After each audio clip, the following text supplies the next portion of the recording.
Okay, ZBA, we are live, we are recording. Phone lines are open, you are good to go. Thank you, Matt, and good evening, fans, and welcome to the Town of East Hampton Zoning Board of Appeals meeting and hearings dated May 3rd, 2022. I'm laughing at myself. It's all of us. It's all Okay, of let's us. open with a joke.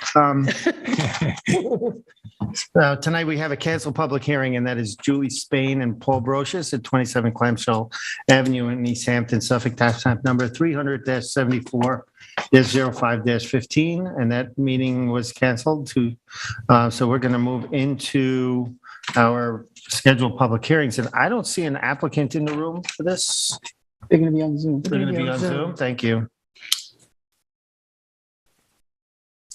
Our first scheduled public hearing is 133 Mulford LLC at 133 Mulford Lane in Amagansett, Suffolk tax map number 300-106-02-01.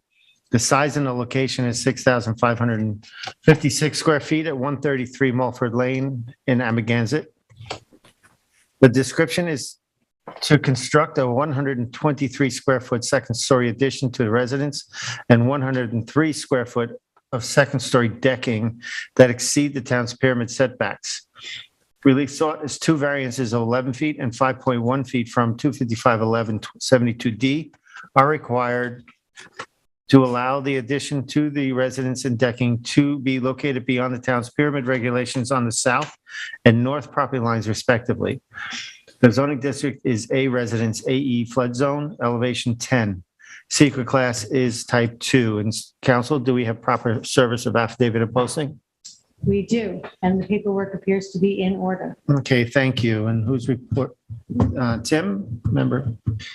Yep, thank you, Mr. Chairman. I visited the property this morning. It is properly posted. I'm standing in front of the property right now on Mulford Lane, facing west, and this is down the south side of the property.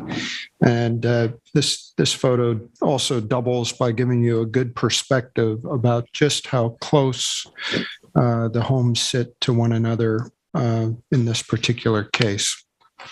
Next photo. So now I've just rotated to the north, looking down Mulford Lane. The board's familiar with this, of course.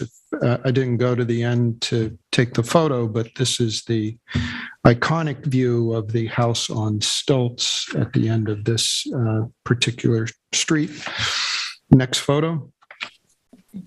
All right, so now I'm still on Mulford, but now I'm looking down the north side of the property. And in this case, we have pyramid issues, I believe, on both south and north. And so we have a little bit more separation here, but still very close based on the pre-existing non-conforming nature of the homes in this neighborhood. Next photo. Okay, so now I've gone to the back of the property, so I'm at the far west. I'm actually looking east right now, and I took this photo just to give some perspective for just how close the two homes sit, and I'll have some other photos throughout that also, but I would say at their closest point, they may only be 15 feet away. It's really striking when you're there, just how close they are. Next photo. So now I went all the way to the back of the property, and again, looking to the east, and I believe it's the second story addition and decking will be on our side of the current dormer that sits there. So it'll be over the first floor improvements. Next photo. Okay, so now I've gone to the far northern edge of the property to try to get some perspective about how close you are. Again, I'm on our property, and you can see just how close the neighboring property to the south is sitting there. Next photo. And now I've walked up really kind of hard to even fit through there, but this is as close as I could get, and that just gives you a sense for the separation. There's a fence and then bamboo on the other side, and I have another photo of that coming up. Next photo.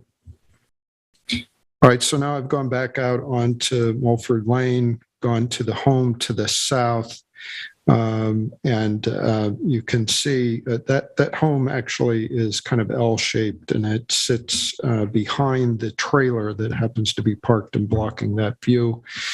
And then the next photo I took, same perspective, but just to get a little better view of just how it's a very narrow strip, but there's a dense bamboo along the property line. That our subject house would be behind that bamboo, and so I'm not that far away at all, and you can't really get any perspective of it here. So I think that's it, Laney. Yeah, so that's it for my field report.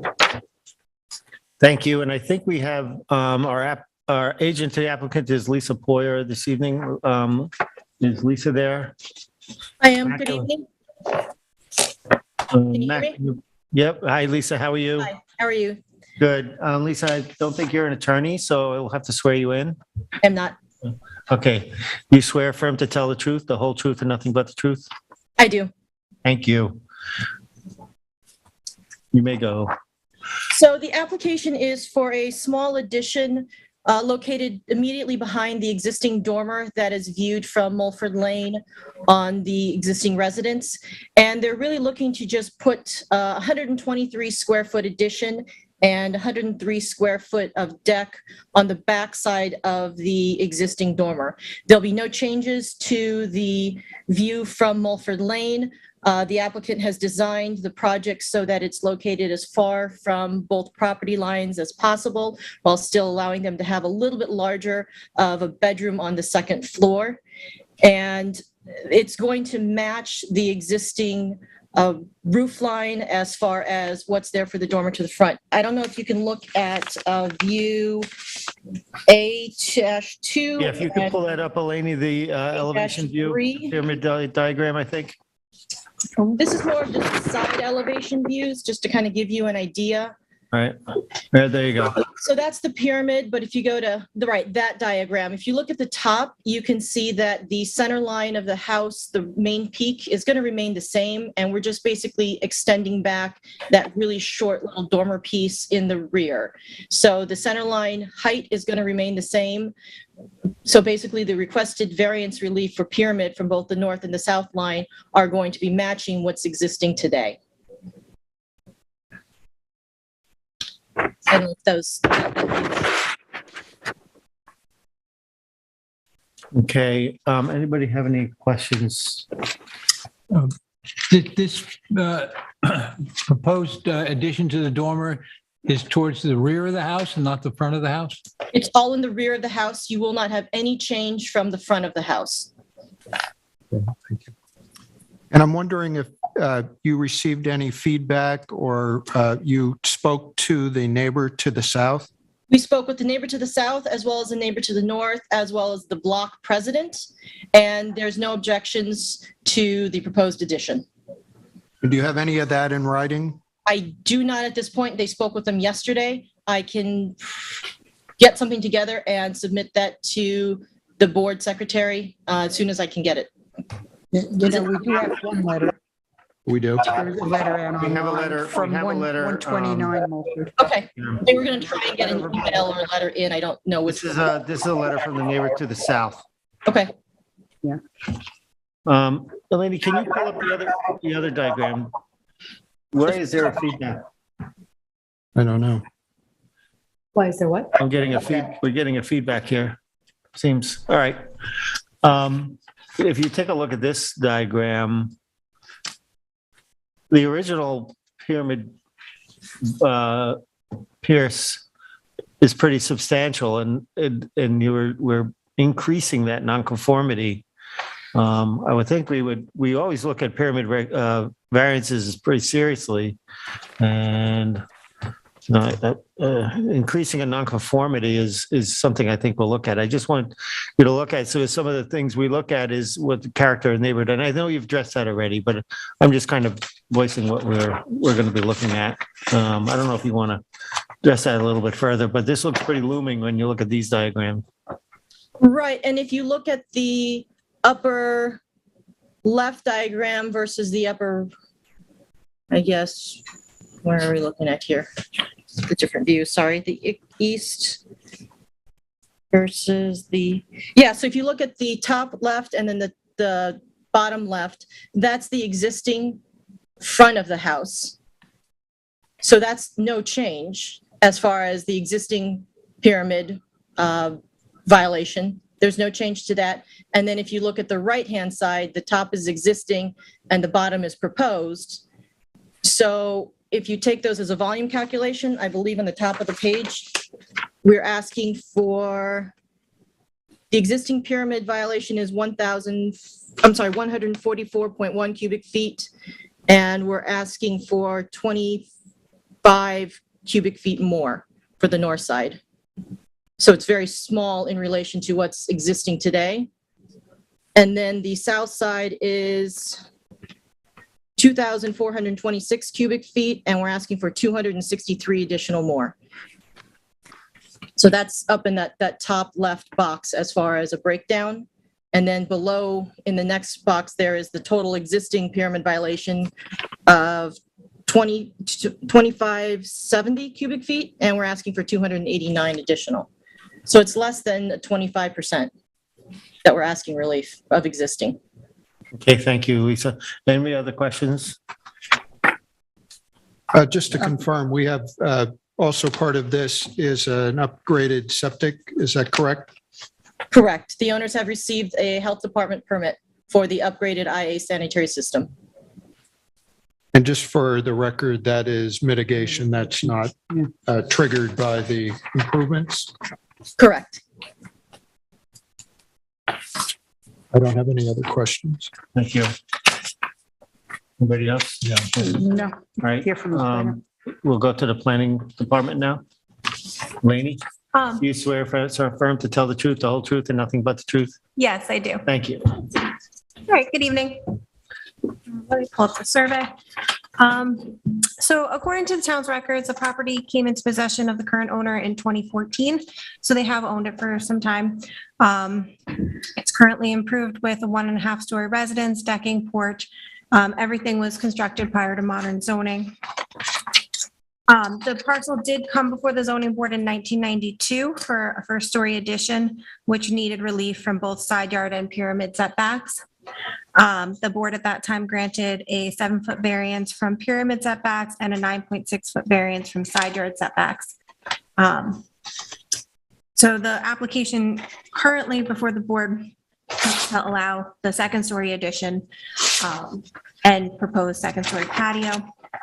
This does not require side yard variances due to the 4/10 rule. So they're not requesting that. They do require pyramid variances from both sides. The applicant is voluntarily installing the IA system. It is not required. The addition is only 123 square feet, and that does not meet the threshold to require an upgrade. So it is truly is mitigation in this situation. And the applicant has situated the addition in what would be, appears to be the most conforming location of any location that it could be. They are almost right up to their building coverage, so they couldn't do a addition, like a first-story addition further on. So situating a second-story addition is kind of their only option here.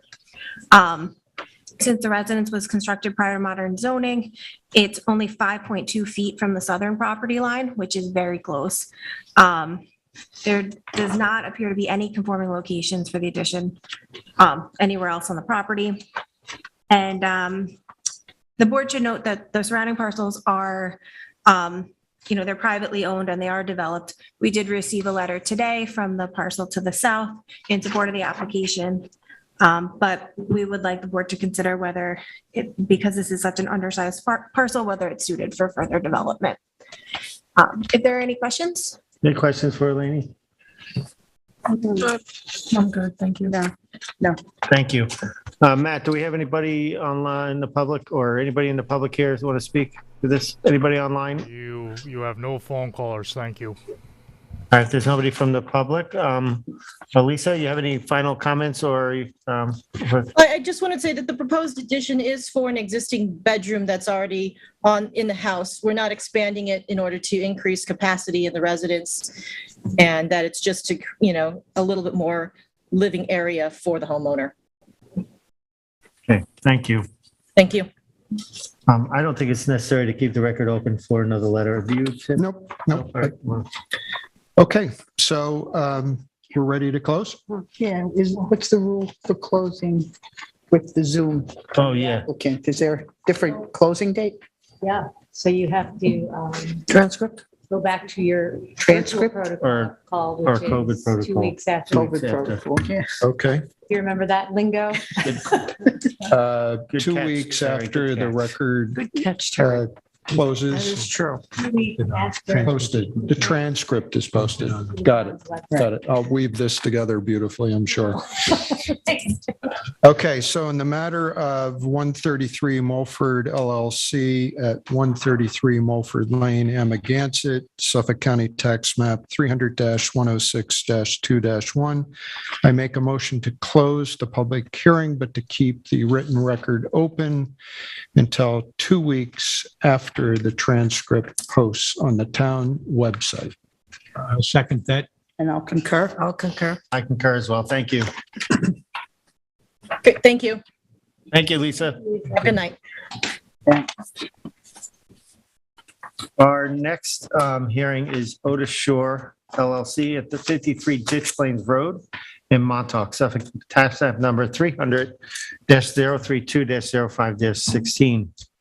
The size and location is 29,921 square feet at 53 Ditch Plains Road, Seaside Shores, Lot 26, map number 1518 in Montauk. The description is to demolish the existing swimming pool, patio, pool equipment, fencing, partial second-story decking, porch, outdoor shower garage, driveway, chimney, and associated structures, and to construct a detached garage with patio, approximately 100 square foot of house addition, porch, outdoor shower, decking, steps, swimming pool, spa, pool equipment, fencing, patio, wall, walkway, gravel pads, driveway, pool equipment, chimney, bay window, modified roof line, new windows, new doors, window wells, AC units, and an upgraded sanitary system within setbacks and jurisdiction of freshwater wetlands. The relief sought is a natural resources special permit pursuant to 255-420 of the East Hampton Town, and two variances are required for this application. Variances of 16.5 feet and 7.9 feet are required from 255-430 of the Town Code in order to construct the proposed wall 83.5 feet and gravel pad 92.1 feet from freshwater wetlands, where 100-foot setbacks are required and any other relief necessary. The zoning district is B residence zone X, flood zone, and the secret class is type 2. And council, do we have proper affidavit of service and posting?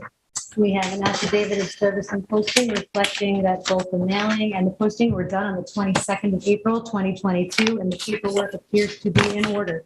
Okay. Harry, you got this one? We have photos on this? Yeah, Tyler's got this. Okay, so this is, I'm across the street now. You can see the posting down there on the right pillar. I'm across the street, and you can also see the house immediately to the north. And on the property to the south, there are a number of structures on that the lot. The driveway is in the middle there, and I'm going to be going up there and then around the house. Next. As soon as I show you the rest. This is across the street. This is Miller Avenue. And you probably recall we've had some applicants there. And the next shot, I believe, is looking down south Ditch Plains Road. And then the next is looking up Ditch Plains Road. And we've also had some hearings at a house a couple of doors to the north of this applicant. Next. Now, about halfway up the driveway. It's pretty flat, and then it does grade up, a significant amount. So I'm at the point just to kind of get an idea of the grading, and I'm going to walk up. Now, I turned at the top of where it flattens out again in front of the house. I just turned toward the north in the direction of the wetlands that are in scope for this, the variances. You can see a house in the distance. In between that house, and it drops off significantly down to that flat part of Ditch Plains Road. And I'm not sure if there's another shot that might show some of the houses in scope there. Okay. Not that. So now I've turned 180 degrees and I'm just taking a shot of the existing pool, which is going to be replaced with another pool, basically pretty much in the same location, moved slightly. Next, and there's a brick patio inside by that pool also, which is going to be replaced with I believe, a slate patio. Your mic just went off. My mic went off? Oh, that worked. Okay. Okay. All right. So now we're turned. I'm back facing the southeast, basically. And this is the existing house today. This is the northern side of it. You can see the garage, which is also going to be replaced in the back. And we're going to go around there. Next.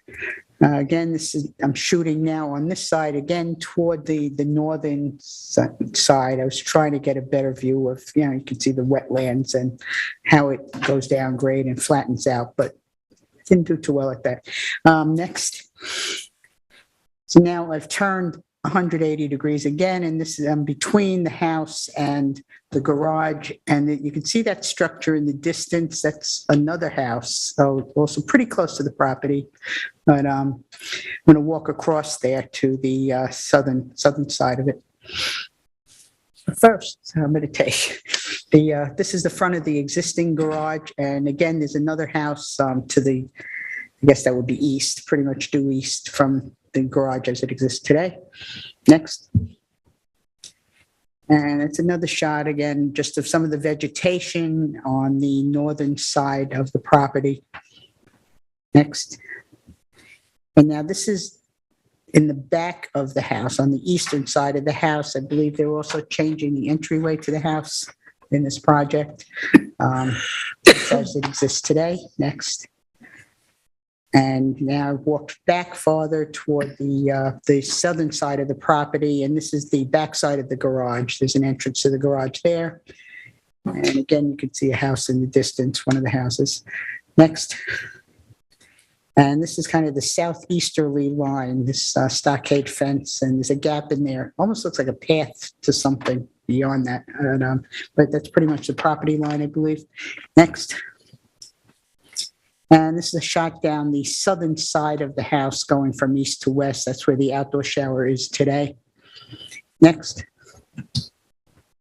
And this is this looks like they're out of order a little bit. This, I believe, it's a property line on the northeasterly side behind the garage where the fencing ends there going from south to north. Next. Now I am behind the garage, and this is just a shot of where the existing septic system is today. And if you can see on the survey that it's the basic location where the upgraded septic is proposed to go. Next. And this was just a curiosity. There's a green flag on this tree. I believe it's a shad, and I was just curious if that means they're going to keep this tree or if it signifies something else. Next. And that's a shot of the corner of that, I guess it'd be the northeast corner of the property again. And I think that might be last. Is that last? Oh, and this is just a shot from the top looking back down the driveway. Is that it, Tyler? Yes. Thank you. Thank you, Terry. Any questions for Terry? We have the applicant. Hi, Susanna. How are you? Good.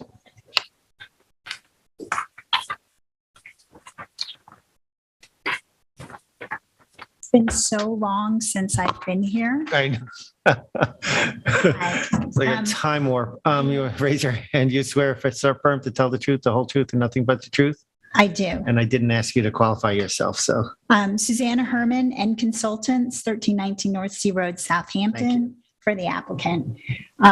Based on the project description that you read earlier, it seems like we're doing a lot here, but mostly what we're doing is replacing existing structures and renovating the house. There's an existing swimming pool that's going to be removed and replaced basically in the same location. There's a brick patio that surrounds it now and a spa, and the brick patio will be removed and a smaller area of patio put in its place slightly farther back. The existing house is to remain, but it's going to be renovated and the roof line is going to be changed. I have some photos and some renderings, which I'd like to just pass around, if that's okay. Do I need to get these stamped in? Oh, yeah, you should have Laura. All right. Give them a little. I have the original.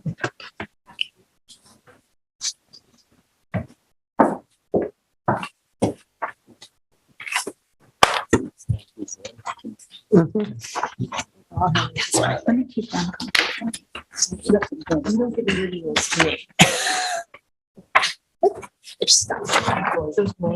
We haven't been here in a while too. We forgot the stamp.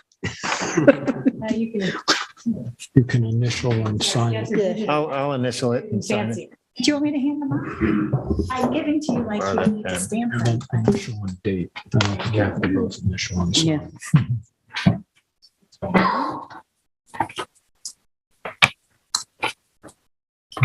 How many copies do you have there? One for everyone.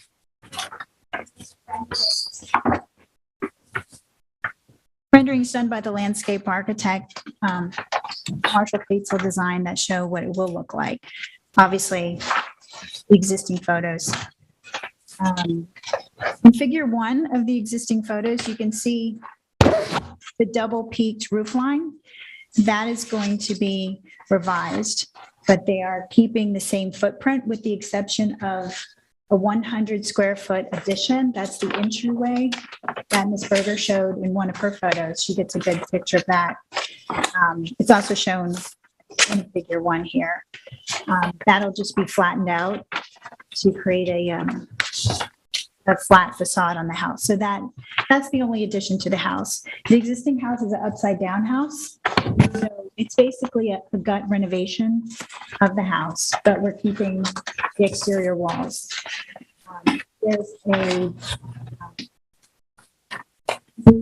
second story deck that goes across the entire rear of the structure on the south side, which will be removed and replaced with a smaller structure.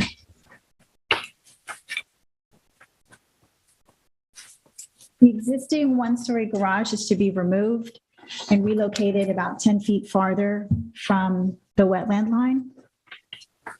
And if you look at figure 6 of the aerial photograph here, you can see how strangely that existing garage is positioned on the property.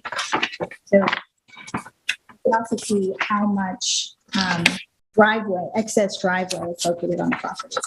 So another thing that we'll be doing is reducing the amount of driveway on the property and shifting that garage further to the south so that it functions better and it's farther from the wetlands.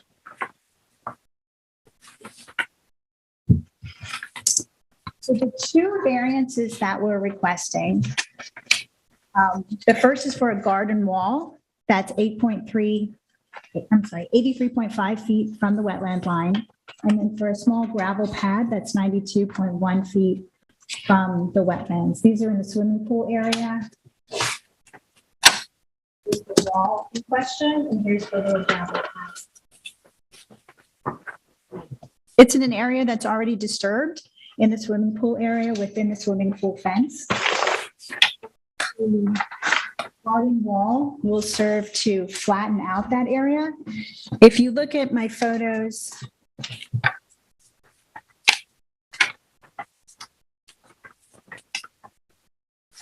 figure 4, you can see how from the swimming pool area, it slopes down away from the swimming pool, down towards the drive, and then down towards the wetland. And what that garden wall will serve to do is prevent runoff, going to eliminate overland surface runoff that would normally just, and is currently just running down that slope by leveling off that lawn area. And then we would have a 24-inch maximum height dry laid stone wall, just a dry stack stone garden wall that would have drainage behind it. So the wall would slow surface runoff and redirect the water to drainage. That would be on the other side of the wall. There'd be piping behind the wall, which would be surrounded by sand and gravel, and that would allow the water to infiltrate into the groundwater where it's intended and go into drainage. Without the wall, the surface runoff crossing the lawn could continue to build up speed as it travels downhill in the direction of the wetlands, potentially causing erosion and causing contaminants to enter the wetland from the lawn and the pool area.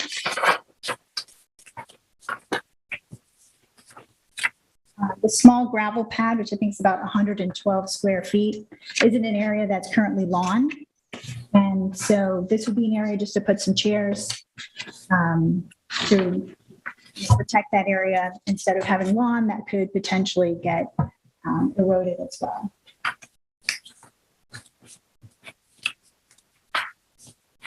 There's a considerable amount of mitigation that we've provided with this project, including an IA sanitary system. We're not proposing any new bedrooms in this house. We're actually reducing the number of bedrooms from 5 to 4. And an IA system is proposed in the best location possible on the property, as far from the wetlands as we can get it. It is required due to the fact that the interior renovation is considered a substantial renovation. But nevertheless, I think it's an important net benefit to the property. Additional revegetation is proposed as part of the project. We've provided a revegetation plan by Marshall Patel Landscape Architecture, which is a very robust plan. The current situation on the property is that it's slightly over cleared. We're going above and beyond what's required. We're adding an additional 4,585 square feet of native vegetation. So we will be in conformance and even better than required by town code. We're also reducing the parking area by about 1,470 square feet, which is a reduction in the total lot coverage. And we're relocating the existing garage about 10 feet landward relative to the existing structure. Thank you. Anybody have any questions? Now, right now, I believe the current garage is within 100 feet of the wetlands, so you're actually eliminating that variance requirement? Yes, ma'am. It's currently 98.9 and it will be 109.6. And we're eliminating a lot of that driveway that surrounds it now, which, having been to the property, we probably it's a bit odd. Okay, and the revegetation, like looking at your rendering on page 1, it looks like there's a lot more property on the other side, on the northern side of the driveway. You're pretty, okay, that was the re-veg plan. So that looks like you're pretty much revegetating everything on that side of the driveway. Yes. Yeah, everything on the closest to the wetlands is being revegetated. So we tried to put a lot of thought into it to make this the best possible application with all the possible setbacks and mitigation that we can. Did you say they already got Suffolk County approval for the septic system, or is that pending? Yeah, we did get it, yes. Sorry. Got it. Okay. Doing too many things at once, yes. We did apply and receive that. I have a couple of questions. How does the size of the new pool compared with the existing? It's about the same. There may be a couple square feet difference. It's shaped a little bit differently. It's a little longer and narrower, but it's basically the same. You can see the outline of the old pool. Right. And the drainage behind this garden wall is going to go to a series of dry wells or a dry well that's going to be adequately sized? Yes. Yes, it will. Yeah, okay. So it's not just going to be just sent to another part of the property. It's No, going to be a dry well. the drainage behind the wall will go into one of the dry wells. Yeah. And then in the photos from Member Berger, there were a number of invasives along the property lines. Part of the planting plan will be to remove those invasives as you revegetate this lot? Yes. Is that going to be included, a proposal to eliminate the bittersweet and those things we could see in the photos? We have the landscape architect here. If John, do you want to answer that, or you can just tell me? Yes, it's Lexi, yes. We don't want Yes. to- Oh, you can't Oh, talk from. I know, he's not. Yes. I don't know if it's shown on the plan, but You can come up. yeah. Come on up. You want to introduce yourself? Jonathan Patesel from Marshall Patesel Landscape Architecture. You want to raise your right hand and do you swear or affirm to tell the truth, the whole truth, and nothing but the truth? I do. Thank you. Yeah, all of the areas that we plan to install new plantings, certainly all of any invasive material will be removed. But in addition to that, we are happy to remove all of the bittersweet and other invasives on the property just as a benefit to maintenance. Thank you. And you're going to be bringing the existing clearing limits into conformity and even more plus, right? As a design feature, we really didn't want or see the need for there to be lawn that close to Ditch Plains Road. So we kind of really wanted the feel of driving through a native landscape and just approaching the house. The existing driveway will stay as is, but the parking area that now exists by the garage will be lessened by the new proposal. Is that basically it? Yeah. I don't know. You know how high that wall is? And how 24-inch long? maximum. What, I'm sorry? Maximum of 24 inches. Oh, okay. It's not a huge drop off, but this will Mhm. level. Yeah. Right now it's a slope. Right. Everything just runs off and there's some erosion there. So this will flatten it out. Yeah, I was concerned more with the drop off the northern property line where it does go down significantly toward the wetlands, but looks like you have that covered. Do you have the exact clearing numbers? I don't see. It's on this. Clearing numbers on the It's on survey. the survey. Bottom left right there. It's a very small font. Yeah. Yes, it is. Too The small for older I me. get, the smaller the fonts. So existing is 20,000 and change, and they're bringing it into 15, Mhm. the allowable 17. Can we 15.8. confirm the date of the survey? I have November 30th, 2021. Can you That's what I confirm have. that? That's what I have. That's That's what I correct. have. That's correct. It's like an eye test. And then one question about the structure itself. We're flattening that roof out and changing the configuration of the roof, but we're not adding any height at all. Correct. So whatever we see here for the maximum height is going to stay the same. We're not going to That's correct. exceed that in any way. We're making it look a lot better. Okay, I'm sorry. The clearing, oh, wait, here it is. Okay, it was in the top right. Okay, now I see it. All right. Bottom left center. That's the, No, that wasn't the coverage. clearing. That's That's what, coverage. they tricked me on that. It was on the top right, on the right side, so I did find it now. Found it. Clearing. Yeah. Okay, good. And I don't see the dry wells on the survey, are is it they? existing? It states the existing clearing. Yeah, it does say It it. does. It does. And proposed. Right. Yeah. You can't see it either. I can't. Okay. I need glasses. I'll steal John's Okay. magnifying glass. Yes. All right. Am I missing the dry wells on the survey or are they not on there? They're not on there, but we will be providing dry wells. There is a completed grading plan from our office, which captures not only the water behind that wall, but as well as roof and garage. So everything is getting subsurface Okay. drainage. And is that in our file? I don't believe so. I think you have it, but It may have come in with the initial application, but if not, I can provide copies. Grading plan? We accept that. Just, We'd have to leave the record open if we were. Do you need the dry well plan or can we provide that? You would, if we don't have it, you could provide it. We'd have to leave the record open. I don't know how long you need for that. You have the plans and you can get them to us like tomorrow. We Oh, yeah, I post can- the record in 24 hours. if Yeah, you I can want. get them to you tomorrow. Fine. Yeah, Okay. Would be good for us to have. Yeah, do you need hard copies or can I just send it to PDF? Yes, to Laura. And then do you want a hard copy for the file, Ford and Laura? We'll get you both. Okay, thank you. I'm good.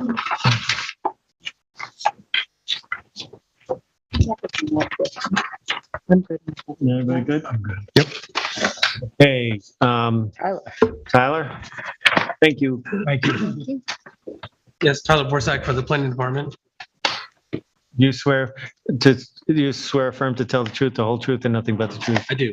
Thank you, Tyler. So that was a really good overview of what this project is about. I don't feel the need to go into serious detail since pretty much everything was covered. There are a number of small things that are also included in this project, but again, most of them are very minor additions around the residence.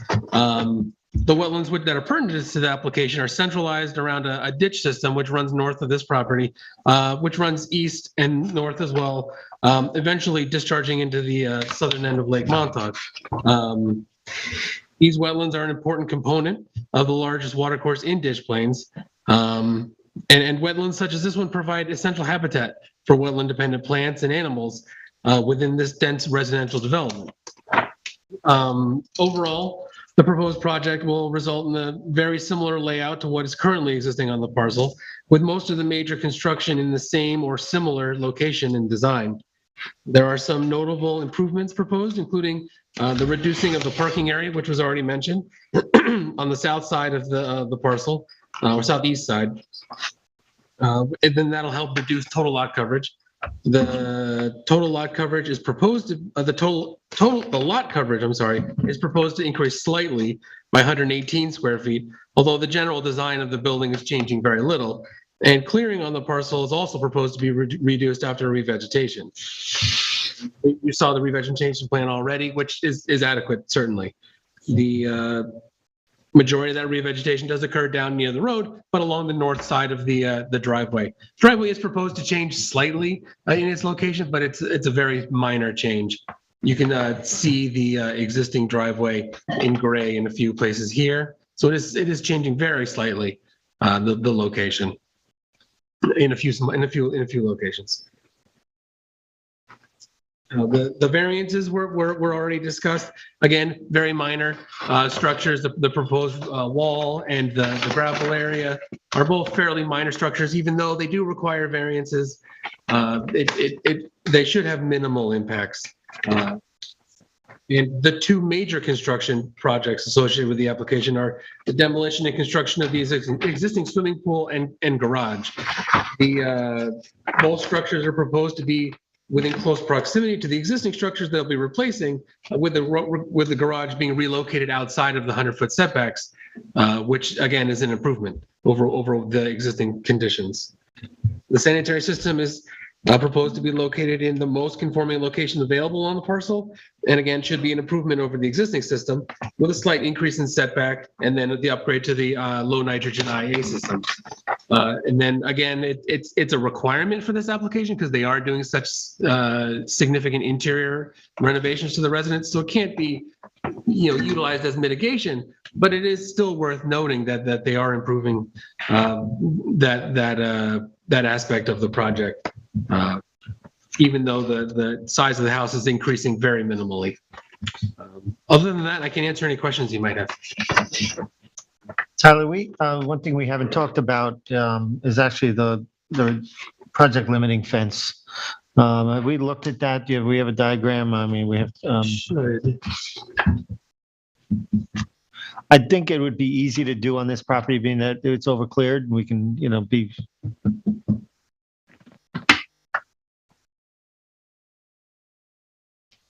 No, I included one with the assessment. On the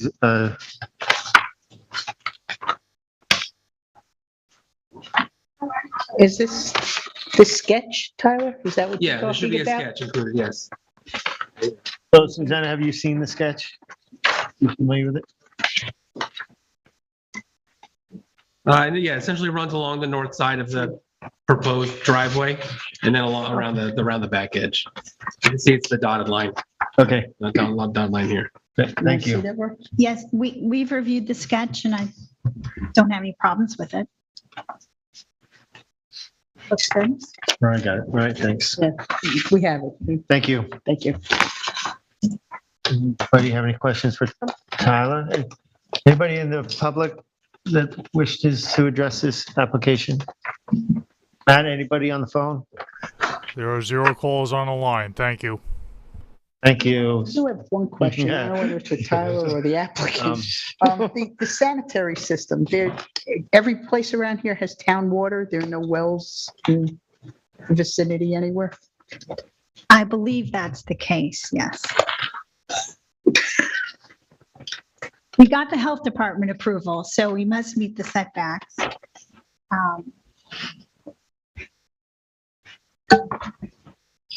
Yeah, if there were other active wells in the area, they would need to be shown on the survey and we'd have to show the setbacks. Okay, yeah, I didn't see Seeing anything on none, the survey. yeah, so,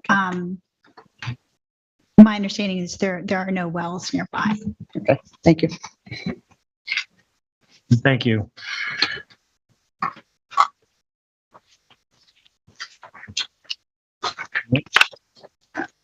Very good. I think we're Okay, are we done. leaving the record open for one day? Is that it? Or Are we 2 leaving the days? record open for one day? And if you need additional time, just let us know tomorrow. Okay. So then we'll Okay. go down to leave it open longer, but if 24 hours works for you, great. Okay. All right, so for the application of Otis Shore LLC at 53 Ditch Plains Road in Montauk, tax map 300-032-05-16. Make a motion to close the public hearing and leave the written record open for 24 hours from now. Second. Sorry. No, I concur. I concur. I concur as well. Okay. Thank you. All right, thank you. Good night.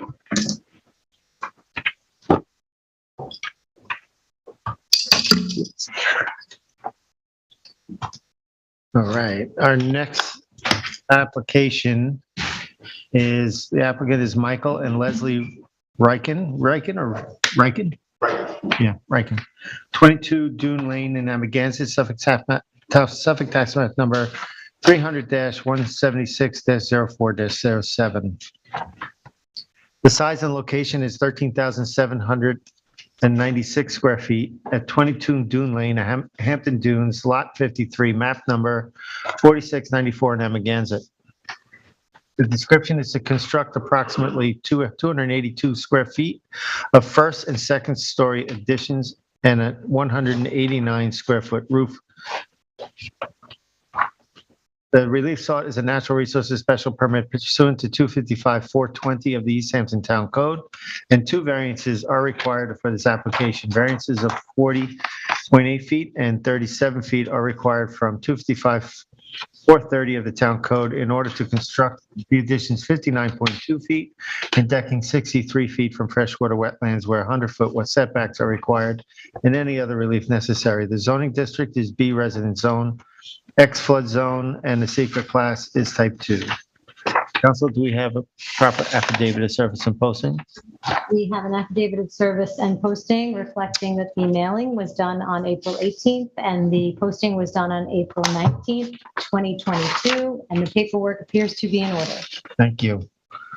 And whose report? This is mine. Thank you, Mr. Brenneman.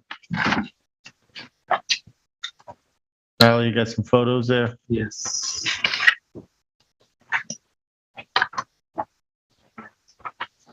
Okay, I visited the property this morning and it was properly posted. Now I've walked to the driveway, so I'm right on Dune Lane. What am I facing east, I believe.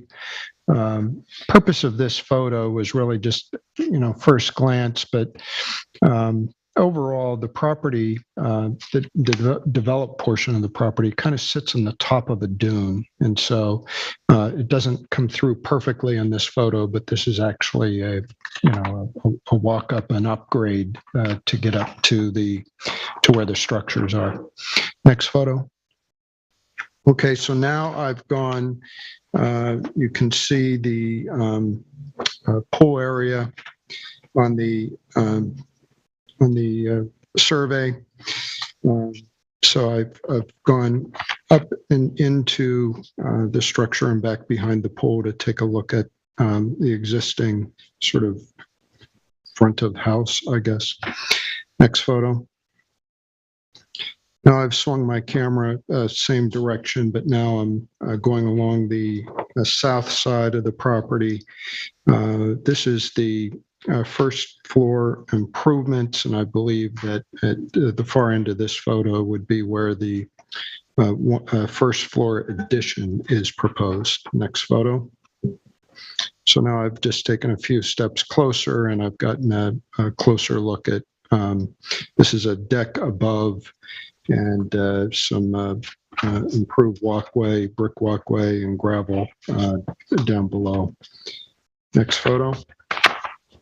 Okay, so I'm still standing in the same place, but now I'm kind of looking toward the south and the east. And again, the photo doesn't do it justice, but we're going on an upgrade here. And then if you look at the topography that's on our survey, you can start to see a substantial drop off. Next photo.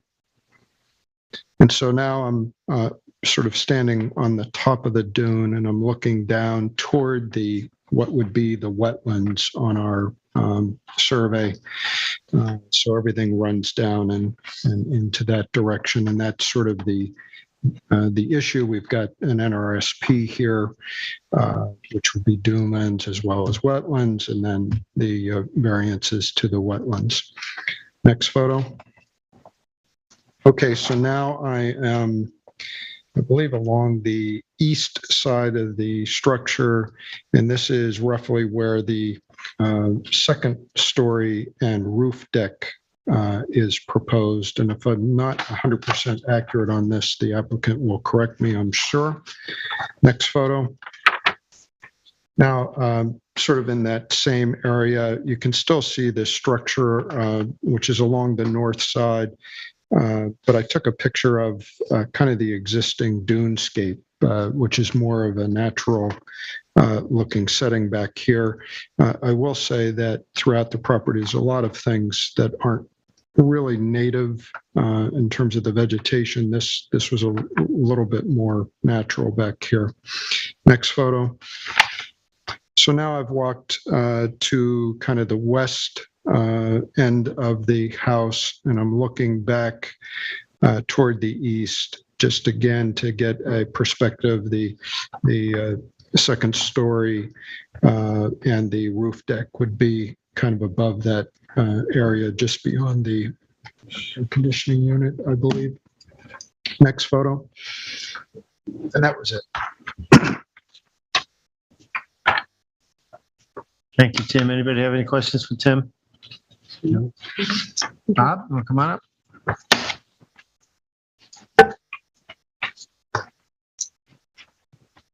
How you doing, Bob? Good. You wanna How are introduce you? yourself. Good evening, Robert Ortman, Swerco Ortman and Hugo Architects, 219 Pantago Road, East Hampton, New York. Great. You want to raise your right hand, and do you swear affirm to tell the truth, the whole truth, and nothing but the truth? I do. Thank you. All right, so basically, we have two small additions to the existing residence and a roof deck. Sorry, I just thought I could get a little more room here, but I guess this thing doesn't move. So on the first floor, basically what we're doing is we want to add a bathroom, because there's currently only one bathroom serving the bedrooms down below.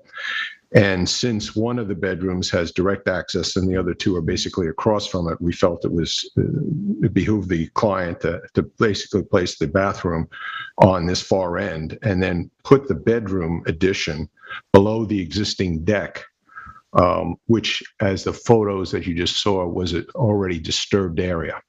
So we felt that that was the least intrusive, even though it is a little bit closer to the wetlands than the second floor addition where it could have been placed below. So that area on the second floor where we're adding to the master bedroom is basically proposed to be on two posts that would be up in the air, and everything underneath could remain basically as it is. The roof deck is set above where we're proposing this new addition, and the mitigation that we're proposing is that all water would be contained by gutters leaders to dry wells. And that's basically it. So are you adding bedrooms? No, we're not adding bedrooms. Not adding bedrooms. No. We're basically taking the space, Roy, where the existing bedroom is now and adding a bathroom, because there's only one bathroom down below.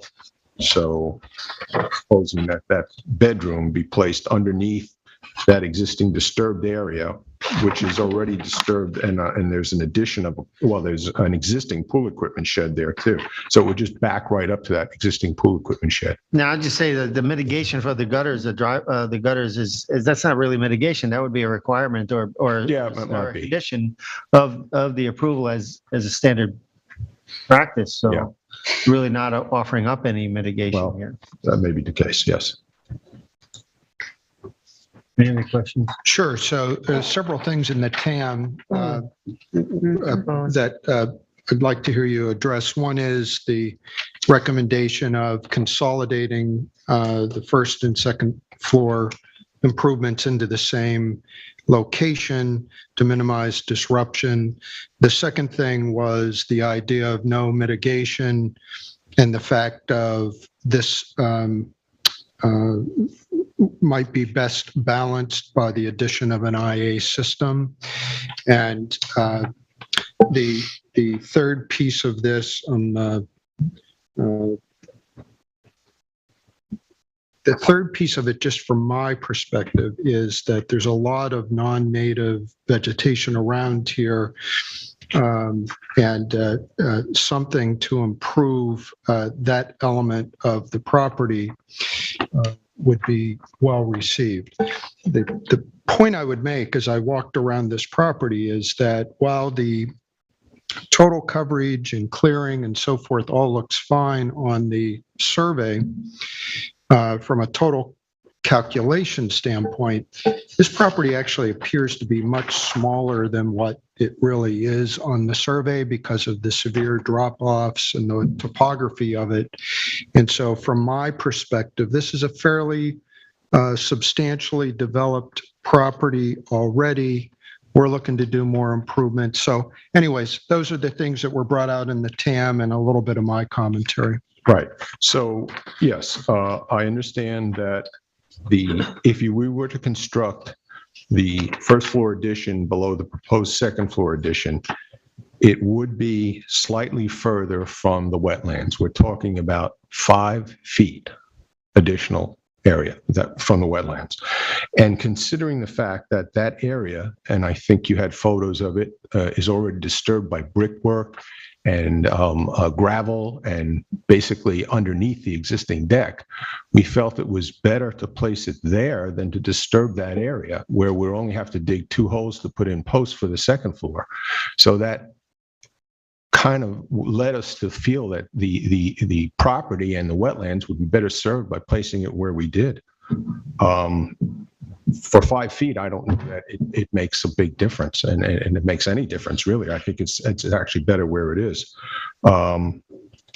Sorry, your second point was the IA system that was the brought IA out system. in the Yeah. TAM. Currently, I mean, this doesn't require any upgrade on the septic. I mean, if that's something that, you would require, I would, consult my clients and see if that would be something they would agree to.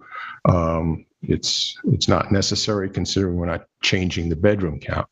The native vegetation, the vegetation has been there for many, many years. I don't know, I'm not a landscape architect, so I'm not sure what particular items you're referring to that's not native. But I mean, if there was some mitigation that we could include, I think they would probably be receptive to adding additional landscape. Are you suggesting that you want to remove some of that vegetation? That was my observation, yeah. Remove and replace with some native. There's a lot of stuff that just isn't native in there. Yeah. I would consult with my client again and see if they would be amenable to that. I would think they would. I think given the sensitive nature of this particular location and how we value the dune land and that particular kind of combination of ingredients that we see when it's well maintained, would be to his advantage to make a proposal that would encourage us to consider this to be, a definite improvement on what they're now. Mm-hmm. We see these plantings happen all the time where people bring in some landscape stock that's non-native, and then it, as you say, it matures and it becomes part of an existing location. But here, particularly given the nature of what this lot is like, I think it would be to his advantage to come to us with some proposal that showed an improvement on the landscape plan, Okay. vegetation. Yep.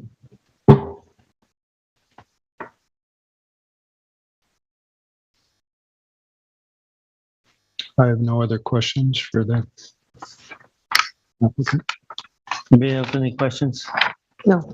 There was mention of possibly putting the additions to the north or west sides of the existing residence. Can you just address that? Yes.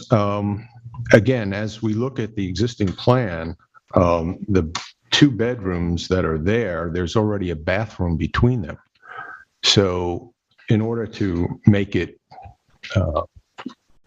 work as a plan for the other bedrooms that are there, it makes sense to place the addition where it is, because you're adding a bathroom on the same side where there are already 2 bedrooms and a bathroom. So it doesn't really work from that standpoint.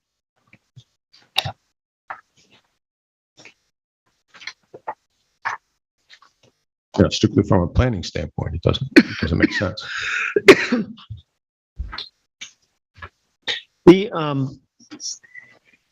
This house, what's the total scope of the work? Are they going to be replacing windows, siding, and No. stuff like that? Nothing?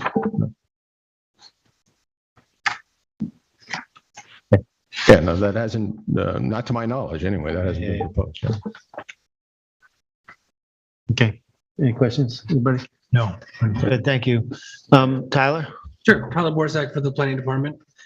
So this parcel is located on the east side of Dune Lane, near the intersection with Dune Way in Amagansett. The project before the board is to construct a 132 square foot first floor bedroom expansion, 150 square foot second floor bedroom expansion, and a 198 square foot roof deck. Freshwater wetlands exist to the south of the property, just beyond the property line, and the entire property contains dune land and beach vegetation. The wetlands within jurisdiction provide all the benefits typically attributed to high quality wetlands and are especially important to the attenuation of floodwaters in this area. You could see, especially when you're on the property, that most of those parcels all slope down and down towards those wetlands. The proposed project requires careful review by the zoning board. The proposed additions are located in some of the most non-conforming areas available around the residence, and the applicant needs to provide sound reasoning why this application meets the variance and NRSP standards. While the southern addition is located over an already improved area, it is easily the least conforming location around the residence to propose additional structures. Even relocating the residence under the proposed second-story addition to the east would be more conforming and would consolidate the additions and reduce the proposed lot coverage. The purpose of the first-story addition appears to be in order to extend the bedroom out to the south and convert the existing bedroom into a bathroom, a proposal that does not appear to require additional building coverage further south. The second-story addition appears to be in order to extend the master bedroom an additional 10 feet further east. This addition may not easily be achievable other than in its proposed location. However, the board should still look at this design carefully and determine if it meets the variance standards or if there are reasonable alternatives which could be pursued in order to achieve the same goals. Additions to the north and west sides of the residence would certainly require reduced variances in this case. Ultimately, the proposed addition will increase the residence from existing 2,022 square feet to a proposed 2,304 square feet. And the maximum GFA for any parcel this size, 2,980 square feet. The lot coverage and total lot coverage are both proposed to increase nominally, as well as within and are well within their maximum limits. Total clearing on the parcels proposed to increase, again, about approximately 300 square feet. Minimal mitigation measures are proposed by the applicants, and the board may want to discuss what mitigation would be appropriate if the application were approved. The area between the proposed improvements and the wetlands within jurisdiction appears to be adequately vegetated, so available appropriate mitigation measures are limited. Sanitary system upgrade could certainly be discussed as a possibility, although with such limited addition to the residence, the sanitary system upgrade is not mandatory. At the core of this application, the proposed first floor addition on the south side of the residence appears to be able to be achieved with a lesser variance somewhere else around the residence. Given that the proposed location is the least conforming location available, and it may be possible to achieve the same use in a different location, the requested variance is substantial and has the potential to have an unnecessary adverse impact on the wetlands to the south. Relocating the southern addition to the east or an even more conforming location would lessen the potential impacts that this addition has and would better fit the NRSP and variance standards. The board should examine the project as a whole to determine if any additions to the residence are appropriate or if they could be better designed in order to better meet the variance and NRSP standards. Other than that, I can answer any questions you might have. Any questions for Tyler? No. Bob, if you could come up a little slightly. So, I mean, part of the discussion today, and as member Johan brought up, some of these areas that these houses that have been there for a long time, the conditions of the natural resources have deteriorated over time. It is our job as a zoning board to see if we can improve the conditions of the present site. This is very pristine dune land location and scape, and I think this board is. I would maybe think that you should think about going back to the owner and see if there's any mitigation that he can offer up as far as what we. From the standpoint of landscaping? Landscaping and the septic system. And the septic system. Okay, even though the septic. I mean, Yeah. I think it'd be because again, we'd like to see an improvement. Okay.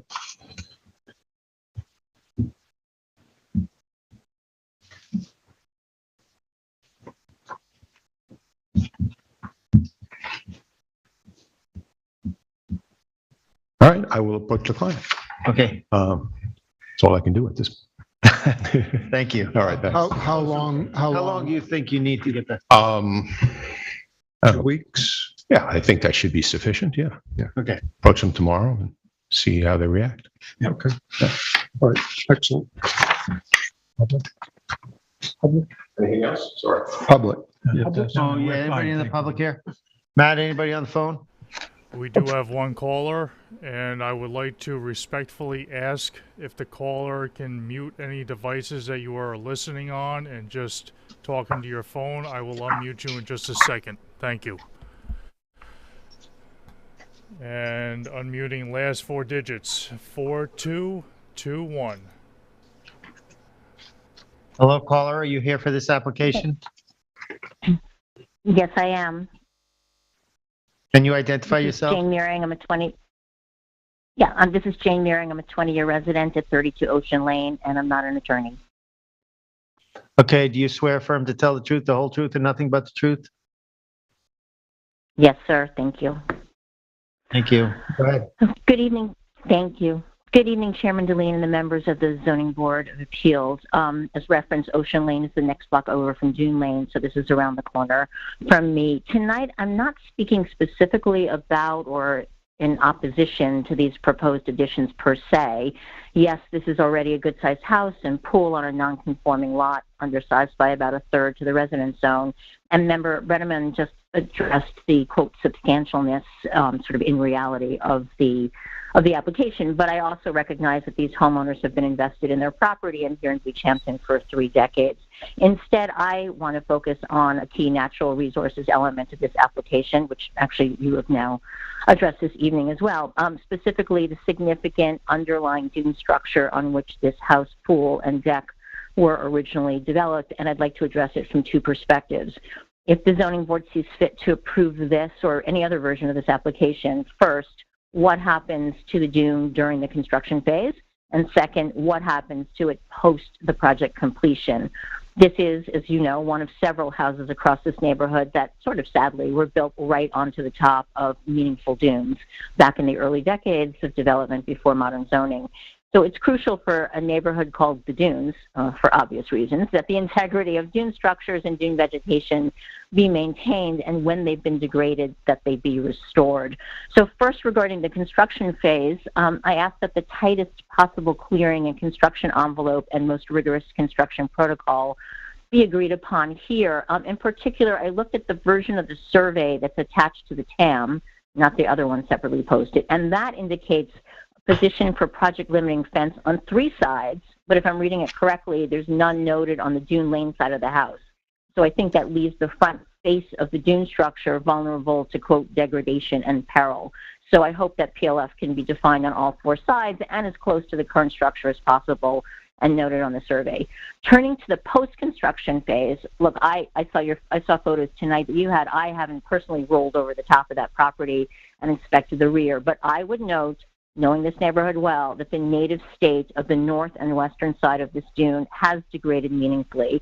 Though I see some native pines and cedars, much of the entire front dune slope, right and left of the driveway, looks actively landscaped, as I call it. There's a lot of soil and mulch that covers over what should be sand and dune vegetation.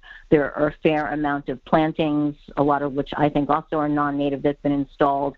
At least parts of the dune appear to be irrigated, and there are some invasives like some olives on it as well. Look, unfortunately, this sad trend is creeping across much of East Hampton, including several other properties on Dune Lane.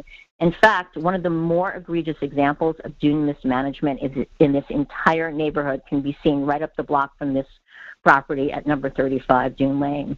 So to conclude, the TAM highlighted, and you talked about it tonight, that no mitigation has been offered. Therefore, my ask respectfully is, if as mitigation, a real restoration of this dune too, and a covenant to keep it in a natural and native state might be offered and become a condition of approval. So thank you all so much for your time and consideration. Thank you. Thank you.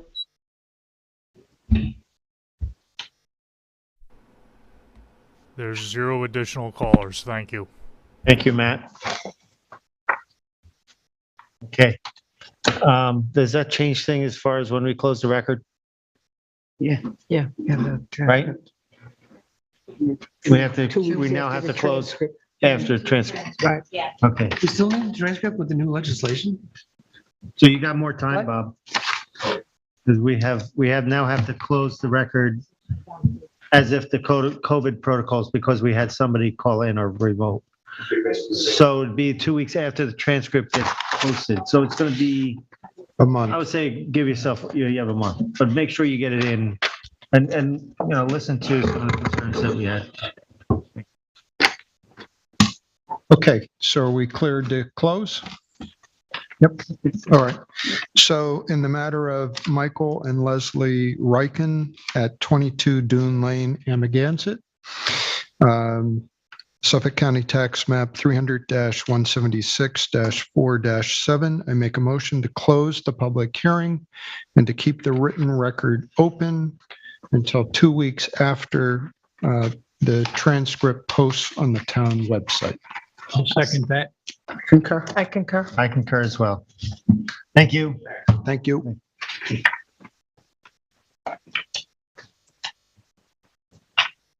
All right, that concludes our public hearing part of the meeting. We're going to now go into our work session. And we have in item D some other decisions.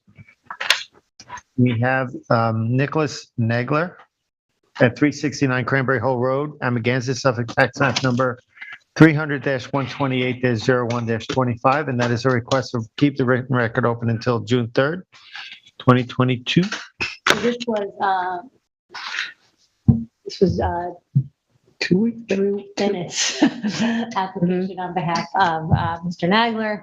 And he originally had requested 2 weeks. He did reach out to us to inform us that his client is not available, so he needed more time. So we put this on the agenda for the board's approval for additional time through June 3rd. Okay, so we'll need a motion to open the record until June 3rd. All right, so I'll make that motion in the matter of Nicholas Nagler, 369 Cranberry Hole Road, Amagansett, Suffolk County, tax map 300-128-1-25. I make a motion to keep the written record open until June 3rd, 2022. I'll second it. I'll concur. I concur. I concur as well. Thank you. Next, we have Doggo LLC, and I wonder, I'm guessing that's why Joel is here this evening. At 234 Old Montauk Highway in Montauk at Suffolk tax map number 300-087-03-8. And that's a clarification on whether all or some of the decking was denied. And we're going to have some conversation about that. Yeah. Council, do you need to lead up into this, or?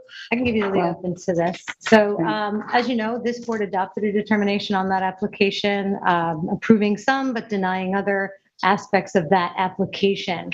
For the purpose of tonight's discussion, there was a denial of the pool and the surrounding patio. However, it has been brought to our attention that there is an existing deck on the property, which I have asked the applicant to map out in a survey. I cannot make it part of the record, but I'm happy to show it to the board as to where the existing deck is.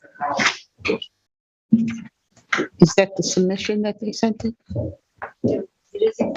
I'll show it to you. I will put it in the file. What are you pointing at? The blue patch. So the pool and the red area were denied. Right. However, correct me if I'm wrong, Joel. This blue hatch section is the existing deck. The question is whether or not the determination needs to be revised as opposed to modified. What was the notice? Was the notice to demolish that as far as the application originally? Well, it was a redevelopment, yeah. It was a total redevelopment of the lot. So I would think we assumed that it wasn't going to be there, but I don't know. I mean, that's what my So question that's what we're was. talking about? Then I misunderstood what it was on the submission we got from them. So I thought he was talking about at the northern part of the house. Like over here. That's part of the proposed new. Hatched area. Just the hatched area. Well, it's in the pool. And did the board mean to eradicate the existing deck as part of its initial determination? Or is that a typo on my part, in which case I can There's revise it? that whole area that you got the hatched out. The determination denied all the decking, including the orange decking you see. So that's what we were trying to figure out. Yeah, and that's what I'm trying to figure out too, Yeah. because I think because it's a total redevelopment, that was all being demolished. So we were looking at as a proposed. But this is proposed decking. So what you see in orange. Right, but we're now saying that part of this is Wait, existing. no. No, Well, we're just showing you where the existing. If you decking thought is. about the Oh, orange, okay. I agree with Joe. The blue hatch part, and no, Is part what? of the pool that we denied that whole area here, Right. but not these areas. That was not my intent on. these No. areas. No, I agree with that. Only the structure to the southernmost Right. portion of The this red. was of The red issue and to blue. us. That's correct. Red and the That's blue. what I see. Yeah. The blue hatch is gonna be removed. That decking's gonna be removed. We're just showing you. The orange. What we thought you denied was just this area, not all these other areas. So is that correct? That is correct. That's correct. That's my memory. Correct. So it is a The revision. orange on the north and the, That's correct. It was just that section. So if we revise the survey to show, if we need to get a survey revised to show you guys, Yeah. we're gonna remove this proposed pool and everything you see in red and leave everything else. Correct. Correct. That was the intent. I believe. But since you're here, Was. That's Yes, how I that was see the it. intent. since you're here, No, no. I thought we were told that these walkways that still show on this between the two houses was not going to be there anymore, these walkways. I don't know if we should be debating this. Okay, No, all right. I would think we Well, should I just stay on- wonder if the diagram needs to be Yeah. updated. not but- comfortable Okay, with this. all right. Yeah. All right, thank you. So that's a clarification, and that's it. We don't have to make a motion or anything. No, No, We'll do No. a revision, I'll submit it to the board, I will put it on the record, and then you'll have a new determination without a modification, which is really what the basis of this conversation was. Right. Is it a revision or is it a mod? If it's a mod, it needs a rehearing. No, it's a revision. yeah, revision. Very good, thank you. Next, we have Capkey Dolphin Partners at LLC at 16 Dolphin Lane in Amagansett, Suffolk tax map number 300-131-05-11, and the request is to reopen the record. Council, you want to lead us in on this? Sure. So as the board knows, it made a decision on this just last week. It was a 2-2 split, which is an automatic denial. The applicant's agent, Alice Cooley, gave us a call. She had listened to the work session. Thank you. The discussion. Thank you. And wishes to ask the board to reopen the record so that they can resubmit additional information that may address some of the comments that were made during the work session. Also, because you're in the unique position of having the 2-2 split auto denial. In my view, this is kind of a unique situation that you're in. I know that with prior applications where people have tried to reopen the record, it hasn't had that extra auto denial in it. So that is a factor for you to consider on whether you want to reopen the record. Ms. Cooley is also aware of the fact that her other option is to withdraw the application before a determination is written, resubmit, and we will try and get her back on the public hearing calendar. Her other option, of course, is to wait for a determination, and Article 78, they have indicated to us that they don't wish to do that. So before the board tonight is whether or not the board unanimously will agree to reopen for additional submissions so that it could be open to public comment if necessary. You may want to have another hearing if the submissions are substantial, or if the board is inclined to stay with the record closed, in which case the options are for her to withdraw and reapply, or to Article 78 determination. Thank you. I know that it's our policy that, Denise, I think, laid it out the last time we had this, that from a policy or procedure process point of view, this is not a good precedent to set. But however, I do think the extenuating circumstances with the 2-2 split might be reasonable for us to request this at this time, but we should open this to discussion. I'd be interested to know what additional materials they want to submit at this time. It's a new, exactly what's happening. We're not having a hearing. We're going to be asked to consider new information. Right, which will Without a probably hearing. result in the necessity for another hearing. That being said, it doesn't require an entirely new application, which the board would have to review all over again, although it's still pretty fresh in the board's mind. But I can't tell you, and she has not submitted specifically because she was instructed not to, any new information, because obviously you can't consider new information with the record closed. You could only consider it if you unanimously vote to reopen it. Well, my opinion, since it was a 2-2 split on this one, I think that's an extenuating circumstance, and I'd be willing to have them to reopen the record and let them do a submission. Did she say how much time? I recommended no less than 2 weeks. Obviously we can get back to her if she wants more than that. Obviously it'll depend on what the architect, surveyor, or anything she needs to get, their timing as well. and this submission would get the review by the planners. Mhm. And we would have the assurance of knowing it would go to public hearing, because I think the public should be involved. Yeah, Would it go to public hearing? the board would likely, if it's substantial enough and you consider it a new application that would entitle the public to weigh in on it, then yes, it would have another hearing. I think as a board, I mean, I'll speak for myself, but maybe I'm speaking for you too. I don't think anything because it is a denial, I don't think anything I think the only thing we would entertain looking at is an improvement to the application. Otherwise, we wouldn't even go anywhere with it. Exactly. Right. And I think we can probably all agree on that. But so that's where I would be going on that.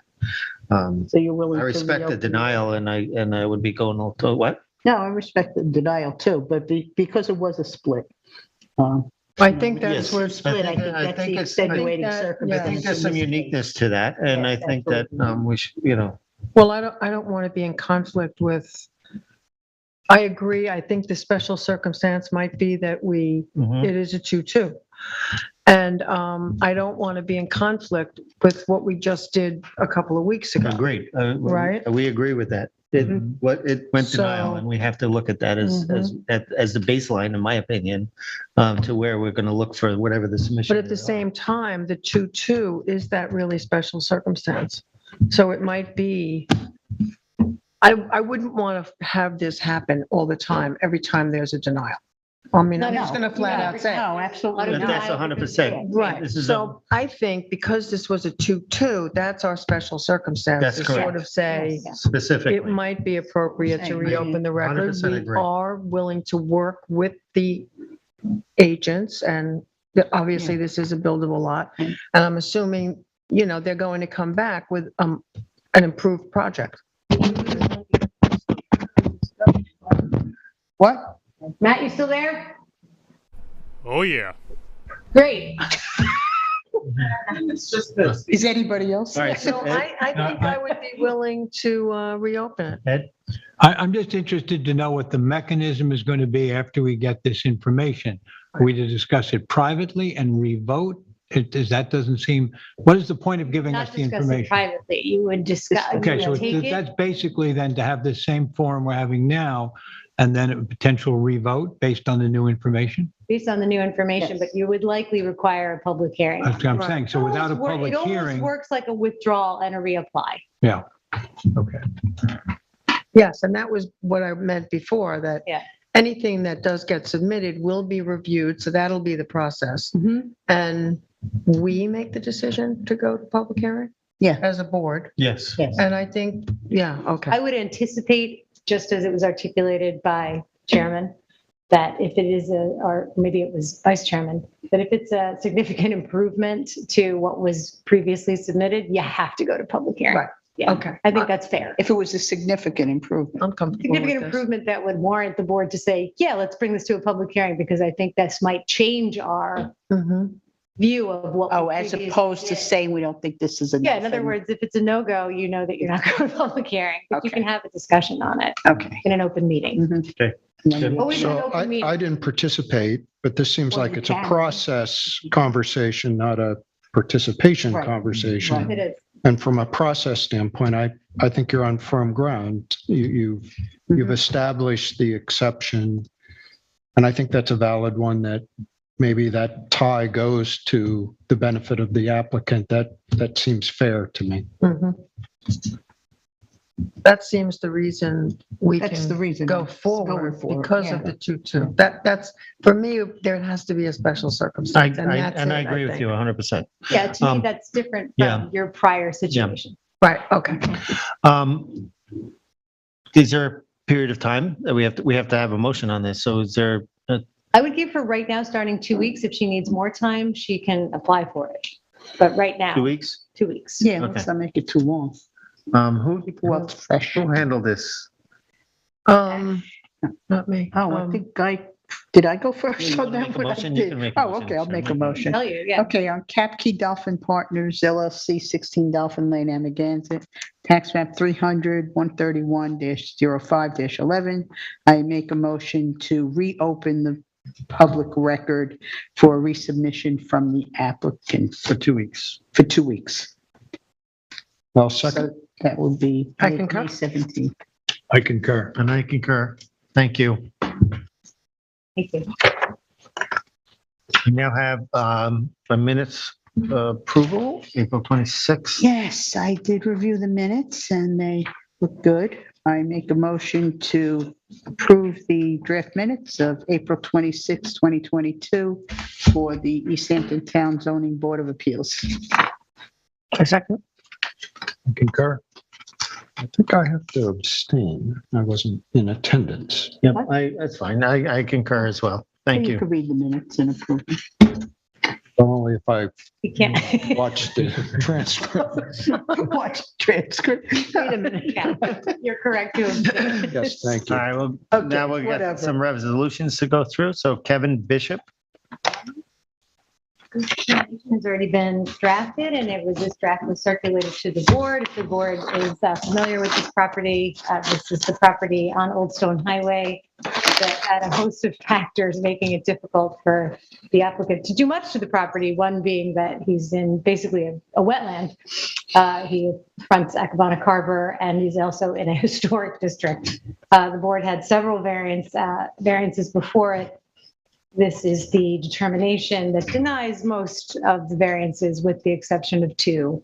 And the board's decision was to allow the applicant to put the generator where they recommended by the ARB and to keep the art structure and to deny all other variances requested. And I ask that this draft determination be adopted. Okay, and that includes the fencing. There was a question on the fence. Fencing, yeah. No fencing. Okay. No. okay, Denise? In the matter of Kevin Bishop, 21 Old Stone Highway, Springs, Suffolk County Tax Map Number 300-63-5-10, I make a motion to approve the determination as drafted. I'll second it. I'll concur. And I concur. I concur as well. Thank you. Next, I have Carrie Davis and John McGinn at 2275 3 Mile Harbor, Hot Creek Highway in Springs, Suffolk Tax Map Number 300-075-01-32.2. This determination is still being drafted along with Tourmalet, both of which need to be tabled until next week. Okay, thank you. And then we have Hillary Evans that's on. We go with Yes. that. All right, so Hillary Evans is 22 Broadview Road in Amagansett, Suffolk Tax Map Number 300-104-2-29.1. And as the board may recall, this was a very recent application, whereas time is of the essence due to the timing of putting this sand on the property containing the coastal bluffs and beaches and tidal wetlands. This determination was seeking an NRSP. This board discussed and unanimously approved this application. This draft was circulated last week, and I asked the board to adopt the determination as written. You not do it because you weren't here. I was not here, so I think whoever led it should be the one that reads it in. Does it matter? Can't any of us do it? Yeah, Maybe I did. I'll do it. I Yeah. have a, So in the matter of, I'd like to make a motion in the matter of Hillary Evans, 22 Broadview Road, Amagansett, Suffolk County Tax Map 300-104-2-29.1 to accept the determination as written. I'll second. I concur. I abstain. I concur. Thank you. thank you. And that takes us to our vice chair's motion to adjourn the meeting. Chair, I'd like to make a motion to adjourn the public hearing of the Town of East Hampton's Zoning Board of Appeal for May 3rd, 2022 at 8:02 PM. I will second that. Concur. Concur. I concur as well. Thank you. Thank you.